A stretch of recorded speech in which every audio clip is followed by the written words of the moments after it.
Hello everyone, welcome to প্রিয়স্মির new video. আজ আমার মেয়ে সকাল 5:30টার সময় ঘুম থেকে উঠে গিয়েছে। সারা রাত তো ঝড় বর্ষা হয়েছে, আর কাল রাত থেকে কারেন্ট নেই। আর এখন দেখো 5:30টার সময় উঠে বসে আছে।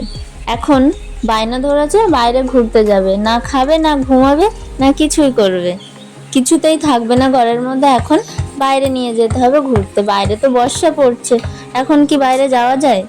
কিন্তু না, যেতেই হবে। এখন এমার্জেন্সি লাইট একটু জ্বালিয়ে দিয়েছি, তারপরে বকা দিয়েছি, তাই এখন কান্না করতে বসেছে। মনে হয় পাপাকে ঘুম থেকে ডেকে তুলে নালিশ করবে।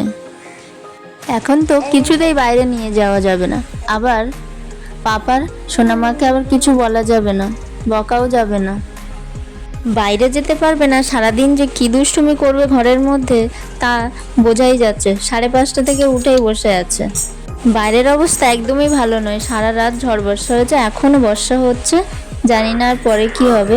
এই মাঠে বর্ষা হয়েছে বলে কত সোনা ব্যাঙ ভরে গিয়েছে, আর সকাল থেকে এত ডাকাডাকি করছে, শুনতে কি বেশ ভালোই লাগছে।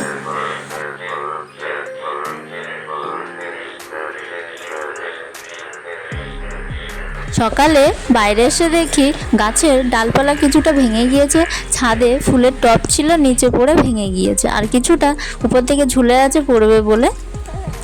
তারপর সোনাকে একটু খাওয়ানোর চেষ্টা করছি জোর করে, কিন্তু কিছুতেই খেতে চাইছে না। ও এখন যাবে বাইরে ঘুরতে। এখন মামের একটু গল্প হচ্ছে। পাপা পাপা পাপা বলো, পাপা বলো, পাপা পাপা পাপা।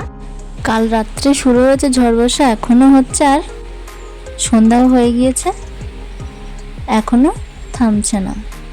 এভাবেই আমার মেয়ের সারাদিন ঘরের মধ্যে কেটে গেল। খুবই বিরক্ত হচ্ছে, কিছুতেই থাকতে চাইছে না। এভাবেই ঝড় বর্ষা আজকের দিনটি কেটে গেল।